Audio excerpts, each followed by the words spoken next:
Muy buenos días, queridos amigos, estimados hermanos. Hoy es martes 30 de junio del año 2026 y vamos a reflexionar la lección de escuela sabática que se titula La ciudad de Corinto.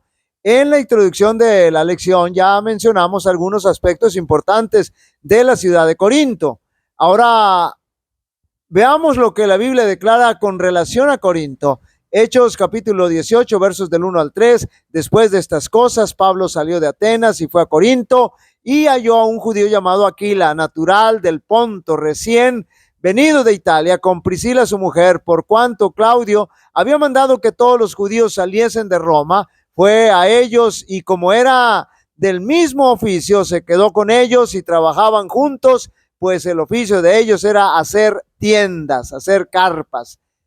Y 1 Corintios capítulo 5 versos 9 al 11, os he escrito por carta que no os juntéis con los fornicarios, no absolutamente con los fornicarios de este mundo, o con los avaros, o con los ladrones, o con los idólatras, pues en tal caso os sería necesario salir del mundo. Note bien, y les aclara con quién no quiere que se van a juntar.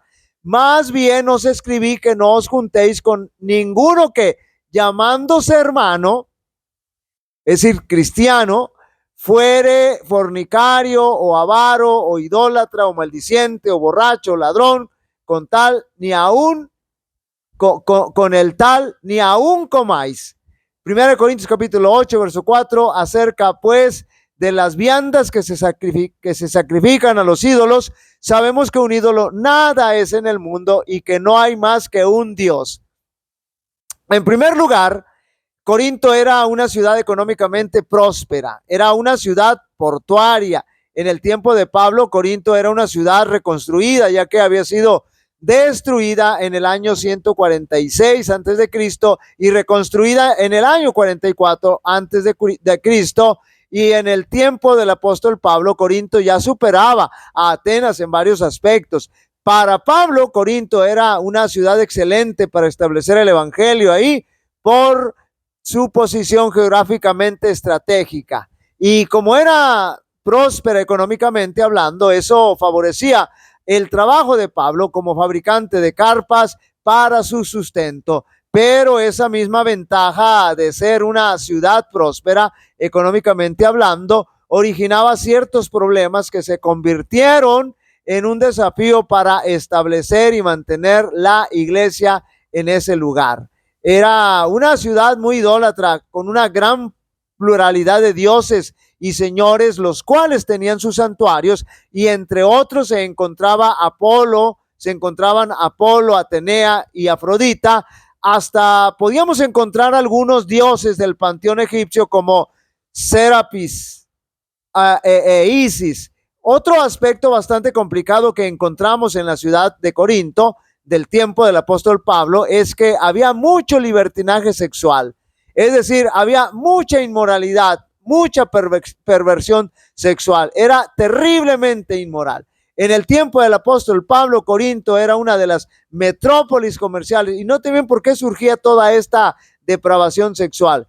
En el tiempo del apóstol Pablo, Corinto era una de las metrópolis comerciales más ricas y cosmopolitas del Imperio Romano.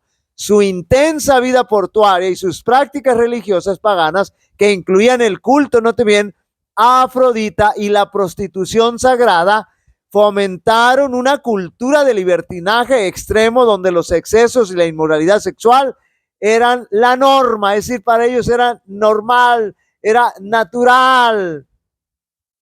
Para abordar esta crisis, el apóstol Pablo les escribió cartas a los hermanos de Corinto y a la iglesia local, y se destaca la primera carta a los Corintios, dejando claro que los creyentes debían transformar su estilo de vida. La ciudad tenía fama de ser el centro de inmoralidad en el mundo antiguo. El templo de Afrodita contaba con miles de sacerdotisas que ejercían la prostitución como parte de sus rituales. Muchos ciudadanos y nuevos conversos, note bien, justificaban el libertinaje con dos refranes populares. El primero: los alimentos son para el estómago y el estómago para los alimentos, comparando el apetito sexual con el hambre física, argumentando que debía satisfacerse sin restricciones. número 2, el segundo refrán, todo me está permitido, un mal uso de la libertad cristiana. Es decir, no se puede justificar el pecado porque deja de ser pecado. Ya lo hemos dicho hasta la saciedad. En el caso había casos de incesto y el apóstol Pablo lo menciona ahí en 1 Corintios 5. Pablo reprende severamente a la congregación porque un miembro convivía con la esposa de su padre, una práctica escandalosa, note bien, que incluso los paganos rechazaban, los que no eran cristianos, los que no tenían nada que ver con la iglesia.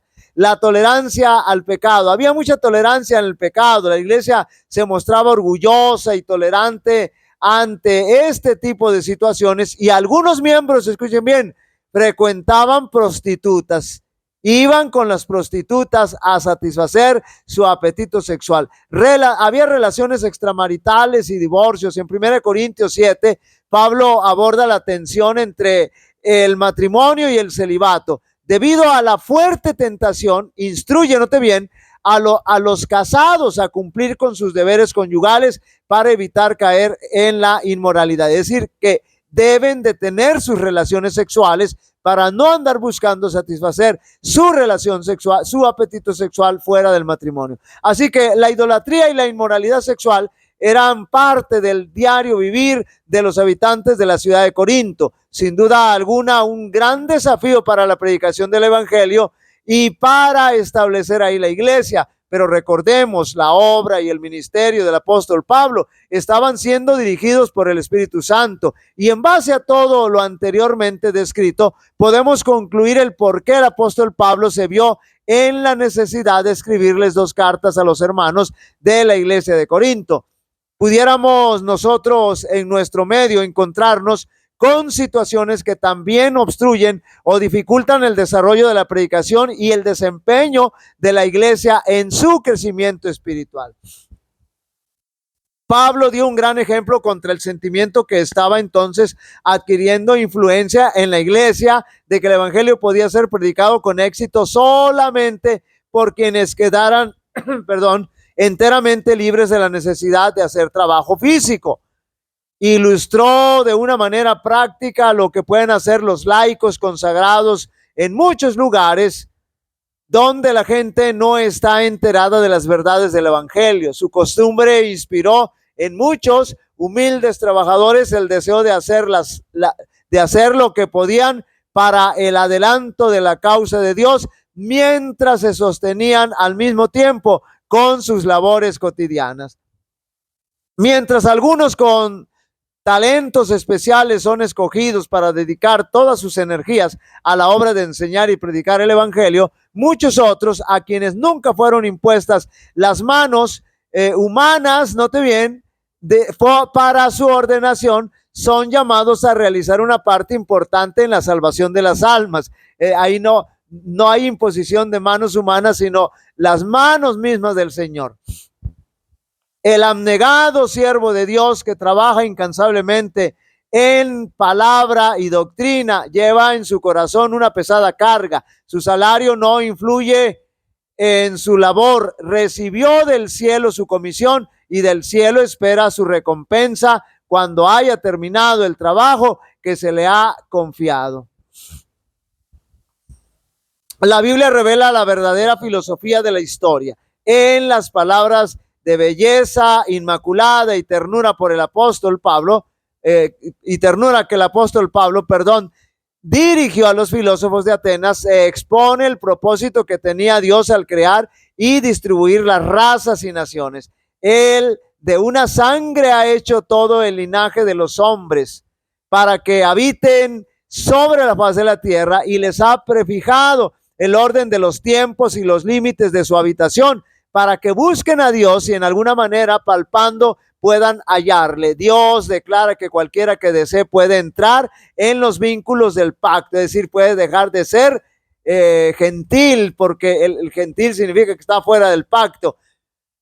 Al crear la tierra, su propósito era que fuese habitada por seres cuya existencia fuese una bendición para sí mismos y para los demás y un honor para su creador. Todos los que quieran pueden identificarse con este propósito. De los tales se dirá: este pueblo he creado para mí, mis alabanzas publicará. Queridos amigos y hermanos, para el apóstol Pablo y su equipo de trabajo, no fue fácil o nada fácil llevar el evangelio a una ciudad tan difícil como Corinto. Sin duda, en la actualidad tenemos muchas ciudades así de complicadas, pero recordemos, la obra es de Dios. No temas, sigue hablando y no calles, y ninguno te podrá dañar, pues tengo mucho pueblo en esa ciudad y debemos ir a rescatarlos. Jehová te bendiga y te guarde. Jehová haga resplandecer su rostro sobre ti y tenga de ti misericordia. Jehová alce sobre ti su rostro y te dé paz.